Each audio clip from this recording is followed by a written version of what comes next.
ارباز اسے ڈانٹنے لگا۔ اچھے خاصے انسان پر خواہ مخواہ ہی شک کر رہے ہو تم۔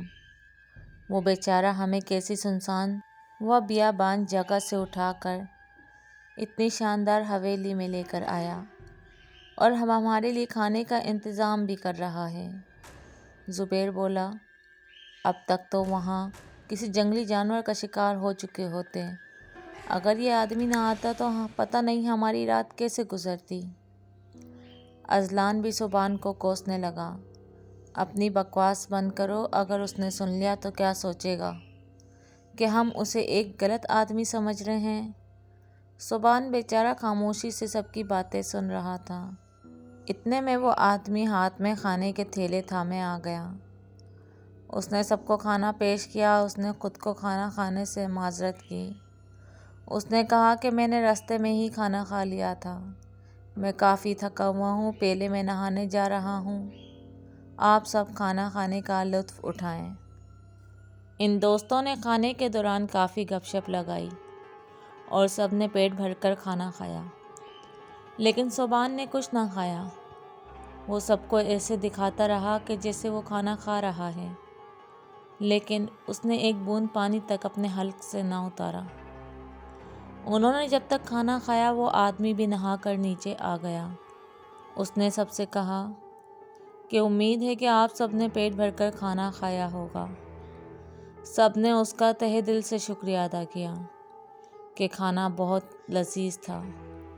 یہ تو آپ کے بچوں کا حصہ تھا، لیکن شاید ہمارے نصیب میں لکھا تھا۔ ہم نے تو خوب پیٹ بھر کر کھایا۔ اتنے میں اس آدمی نے کہا، میں آپ کو آرام کرنے کے لیے اپنے کمرے دکھاتا ہوں، آپ لوگ آرام کریں۔ طلحہ نے حیرت انگیز لہجے میں کہا، اکیلے اکیلے کمرے؟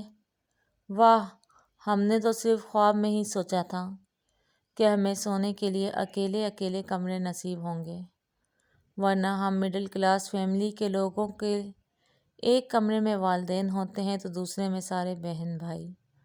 اذلان بولا، آخر محل اتنا بڑا ہے تو کمرے تو بہت زیادہ ہی ہوں گے۔ صبان نے اس آدمی کو مخاطب کرتے ہوئے کہا، محترم، ہم تو آپ کا نام پوچھنا ہی بھول گئے۔ آدمی نے مسکراتے ہوئے جواب دیا، اس ناچیز کو خلیل کہتے ہیں۔ زبیر بولا، واہ کیا دوستانہ نام ہے آپ کا۔ اتنے میں خلیل نے ان کو اٹھنے کا اشارہ کیا اور خود اوپر کی جانب چل دیا۔ اس نے ان کو الگ الگ کمرے دکھائے اور وہ سب جا کر الگ الگ کمروں میں سو گئے۔ کافی وقت گزر گیا، لیکن صبان ابھی بھی بے چینی کا شکار تھا۔ وہ مسلسل کروٹیں بدل رہا تھا، اسے نیند نہیں آ رہی تھی۔ اس نے سوچا کیوں نہ باہر جا کر دیکھوں کہ باقی دوست کیا کر رہے ہیں۔ اتنا سوچ کر وہ فوراً اپنے بستر سے اٹھا اور ارباز کے کمرے میں چلا گیا۔ ارباز کے کمرے میں جاتے ہوئے اس نے کچھ عجیب و غریب آوازیں سنی، جیسے کوئی چھریوں کو تیز کر رہا ہو، اور ساتھ ساتھ بہت سارے لوگوں کی باتیں کرنے کی آوازیں بھی آ رہی تھیں۔ یہ سب آوازیں سن کر اس کی روح کانپ گئی۔ وہ جیسے ہی ارباز کے کمرے میں پہنچا اس نے فوراً دروازے کو کنڈی لگانا چاہی، لیکن کیا دیکھتا ہے کہ دروازے کی تو کنڈی ہی نہیں تھی۔ اس نے اپنے کمرے میں سونے سے پہلے اس بات کا مشاہدہ ہی نہیں کیا تھا کہ دروازے کی کنڈی نہیں تھی۔ وہ جلدی جلدی ارباز کے بستر کی طرف بھاگا اور اسے اٹھانے لگا، لیکن آگے کیا دیکھتا ہے کہ ارباز بے ہوش پڑا تھا۔ اسے بار بار اٹھانے کے باوجود بھی ارباز کی طرف سے کوئی جواب نہ آیا۔ صبان کا جسم پسینے سے شرابور تھا۔ وہ حیرت میں تھا کہ آخر یہ سب کیا ہو رہا ہے، یہ آدمی کون ہے اور اس نے ہمیں کھانے میں بے ہوشی کی دوا کیوں ملا کر کھلائی۔ اس کا دماغ کام نہیں کر رہا تھا۔ وہ اپنے دوستوں کو کسی بھی صورت اس جال سے بچانا چاہتا تھا، لیکن کیسے؟ وہ تو اپنے ہوش میں ہی نہیں تھے اور حویلی سے باہر جانے کا بھی کوئی راستہ دکھائی نہیں دے رہا تھا۔ اس کا دماغ سوچوں کے بوجھوں سے پھٹ رہا تھا۔ اس نے سوچا کہ اذلان کے کمرے میں جا کر صورتحال دیکھتا ہوں، لیکن کیا ہوگا اگر اس آدمی نے مجھے باہر دیکھ لیا تو میں اگر خود کو ہی نہ بچا سکا تو اپنے دوستوں کو کیسے بچاؤں گا؟ خیر اس نے ہمت کر کے کمرے کا دروازہ کھولا۔ خوش قسمتی سے وہاں کوئی نہیں تھا۔ وہ بھاگا بھاگا اس کمرے کی جانب لپکا جہاں اذلان آرام پذیر تھا۔ کمرے میں پہنچ کر اس نے اذلان کو نیم بے ہوش پایا۔ اذلان کی آنکھیں تھوڑی تھوڑی کھلی تھیں اور وہ بات بھی کر رہا تھا۔ سبحان نے فوراً اذلان کو ساری صورتحال بتائی اور اسے اٹھنے کو کہا، لیکن اذلان کے جسم میں اتنی طاقت نہیں تھی کہ وہ اٹھ کر سبحان کا ساتھ دے۔ پھر وہ دونوں یہ بات سوچنے لگے کہ اگر یہاں سے بھاگ بھی گئے تو کہاں جائیں گے؟ وہ تو پوری حویلی میں دندناتا پھر رہا ہوگا۔ اتنے میں اذلان پر بے ہوشی مکمل طور پر چھانے لگی۔ سبحان اسے اٹھا کر باتھ روم میں لے گیا اور فوراً اس کے ہاتھ منہ دھلوائے اور اس کے سر پر بھی پانی ڈال دیا، جس سے نشے کا اثر کم ہو گیا۔ اب وہ دونوں سر پکڑے سوچ ہی رہے تھے کہ کیا کیا جائے۔ اتنے میں ایک چیخ نے انہیں لرزا کر رکھ دیا، لیکن وہ کسی لڑکی کے چیخنے کی آوازیں تھیں۔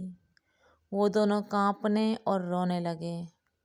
سبحان نے کہا، یار ہمت سے کام لو، اگر ہم ہی ہمت ہار گئے تو باقی سب کو کون بچائے گا؟ اذلان نے سرد آہ بھری، زندہ بچیں گے تو ان کو بچائیں گے نا۔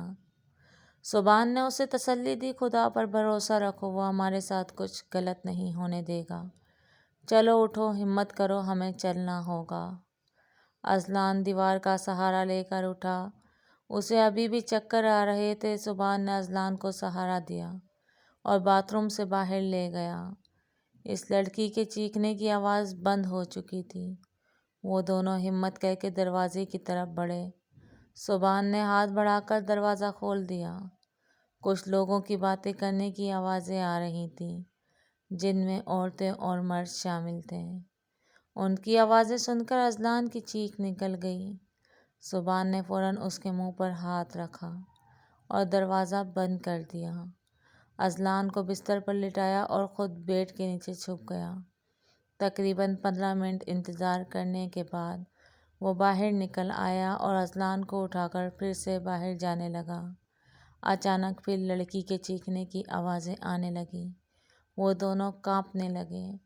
اذلان نے چیخنا چاہا، لیکن سبحان نے اس کے منہ پر ہاتھ رکھ دیا۔ پھر وہ دونوں ہمت کر کے کمرے سے باہر نکل گئے۔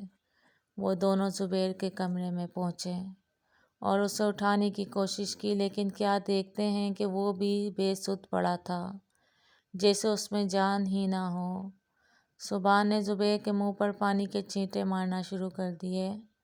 دیکھتے ہی دیکھتے زبیر نے آنکھیں کھول دی، لیکن وہ ابھی بھی بے سدھ پڑا تھا اور بات بھی نہیں کر پا رہا تھا۔ اتنے میں انہیں کمرے کے باہر شور سنائی دیا، جیسے کوئی کمرے کی طرف آ رہا ہو۔ وہ دونوں زبیر کا منہ صاف کر کے فوراً بیڈ کے نیچے چھپ گئے۔